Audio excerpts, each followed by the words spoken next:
Hello and welcome to another episode of the Get Sustainable Show produced by ESBN in partnership with Green Europe Today and Livestream Studio. My guest today is Anna Preisner, Logistics Sustainability Manager for Europe and Russia at global fashion giant H&M. Anna, thank you very much for being with us today. Thank you for inviting me.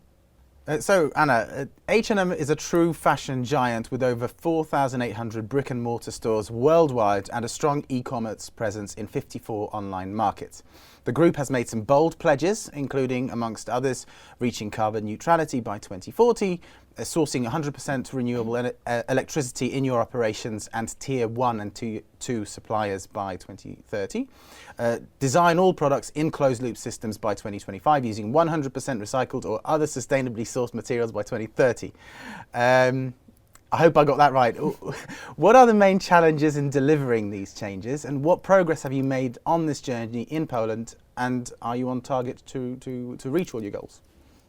That's actually a great question and so complex that we can discuss around this topic whole our today's meeting. Okay. First of all, leading the change is a mindset. Mm-hmm. It influences everything we do and contributes to achieving our ambition to become fully circular and climate positive. Okay.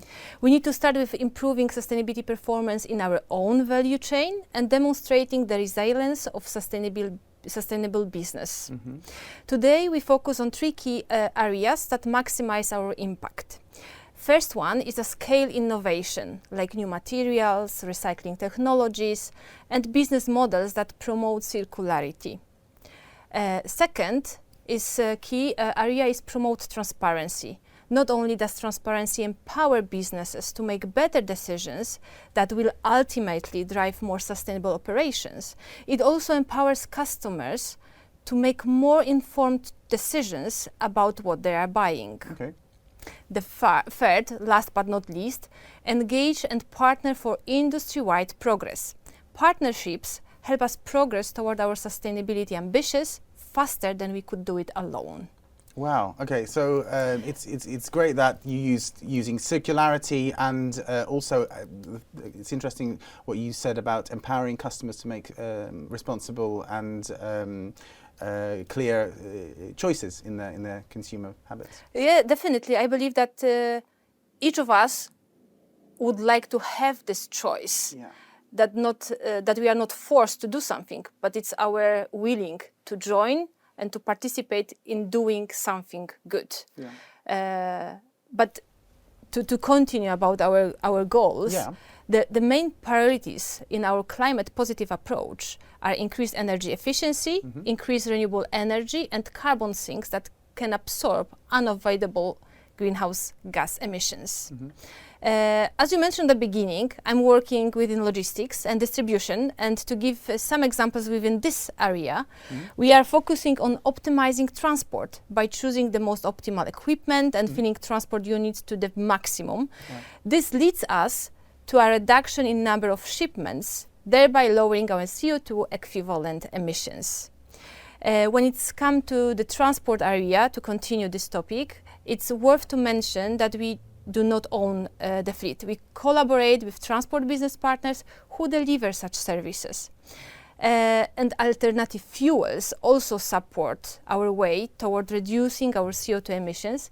It's not easy to scale up solutions, but so far, together with Polish Alternative Fuel Association and other partners, we took a part in the first pilot in this part of Europe, testing an electric heavy goods vehicle on regular road conditions. Wow, okay, this is fascinating stuff, a lot of technology involved in there, and fingers crossed that it will work out and you'll be able to roll it out across your supplier's fleet as quickly as possible. Yeah, and that was just a part regarding transportation. All right.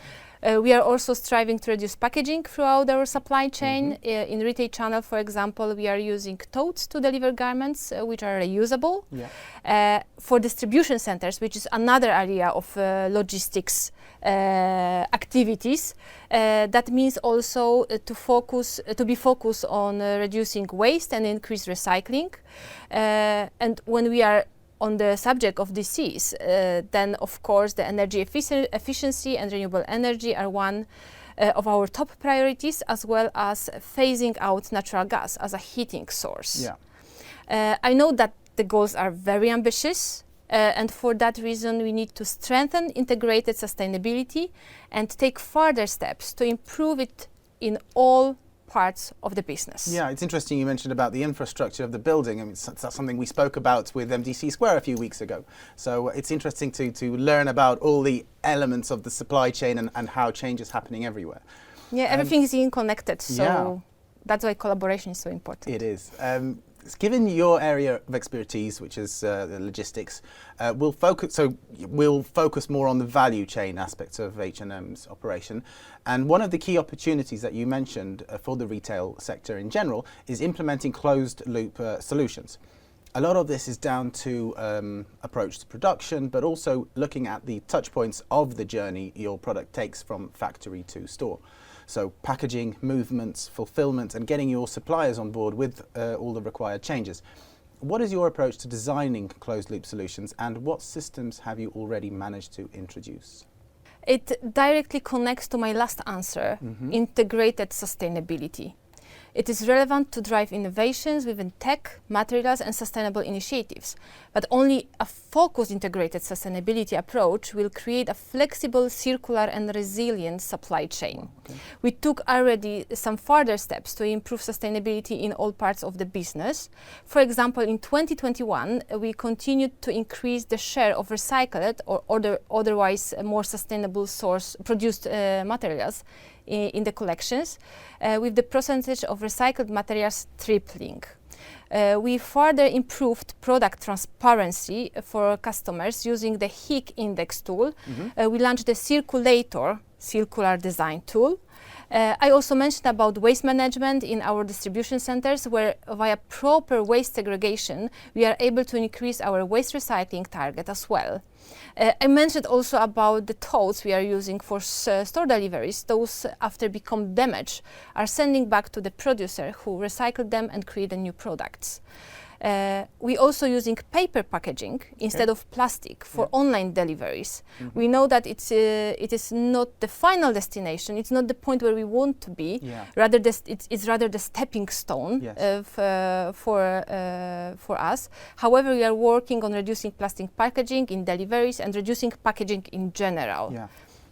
It is definitely a challenge. Packaging is a huge issue, and there is no one-fit-all solution.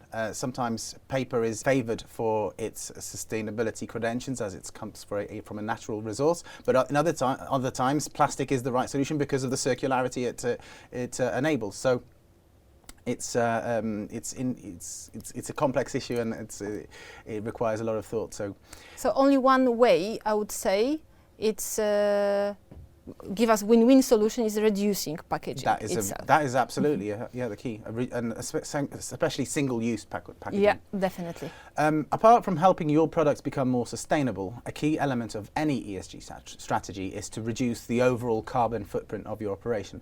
And we have already touched a little bit on H&M's goal to reach carbon neutrality by 2040, but what have the biggest changes been in your operation in Poland? We are currently in progress to finalizing our CO2 strategy for our logistics region. In our strategy, we're defining 3 focus areas and 2 key levers in each, which will support us in reaching our goals. Those focus areas are transport, distribution centers, and topics related to beyond logistics. Key levers identified in this area are energy efficiency and renewable energy transition. I know that I repeat myself third time in a row, I guess, but it shows this synergy, that it's really something which needs to be done. Yeah, and it needs to be spoken of. You need to exactly. talk about Let's emphasize it. Absolutely. Within transport, we are working on transport optimization and low emission fuel alternatives. The third area, beyond logistics, is the area where we in logistics are partnering up with other functions within the group. And the key levers we define in this area are effective supply allocation and replenishment. And the second lever is about distribution models of the future. In Poland, because you're asking about the challenges as well, in Poland, the biggest challenge is, for instance, current infrastructure and availability of solutions, especially when it comes to heavy transport. However, those areas had been evolving during last years quite a lot. What is important to emphasize, it's partnerships and collaborations. We know that we will not achieve our goals alone.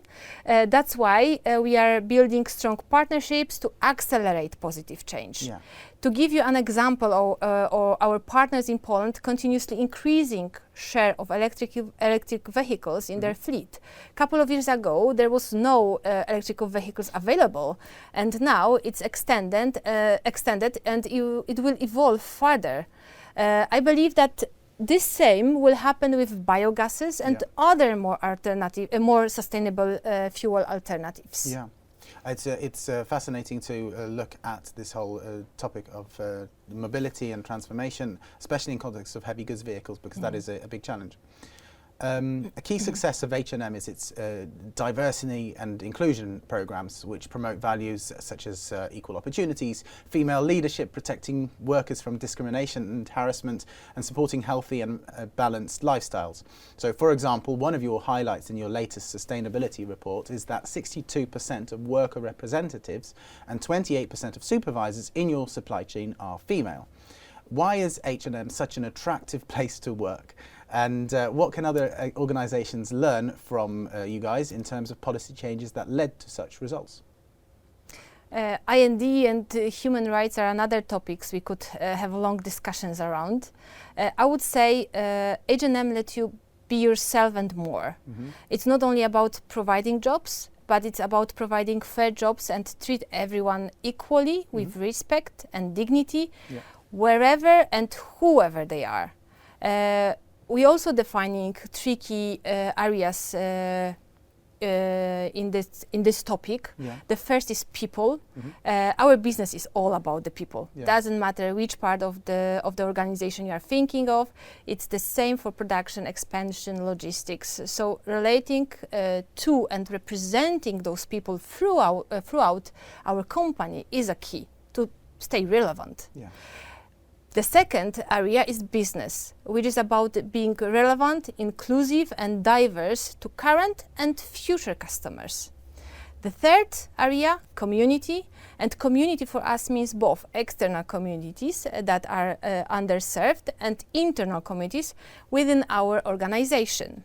And to give you some examples, in our own operations, women make up 76% of our global colleagues and 72% of our leaders, with Helena Helmersson, our CEO, as a first example. It is encouraging that these numbers reflect each other, and although they are well above the average, we still have work to do across our value chain.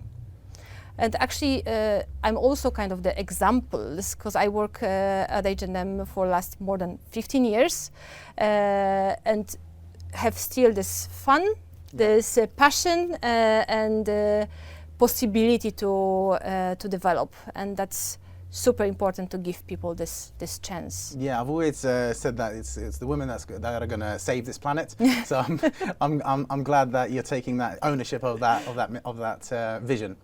Yeah, and we are ready to change it. Yes. Had that been the last questions for today? As far as I can see, yes. Okay, so maybe we'll switch our roles now. So let me ask you, as a person who has the passion to sustainability, who had the opportunity to talk about the subject with many fantastic guests, as a sustainability passionate and as a customer, what is important for you in terms of changes in logistics? In logistics.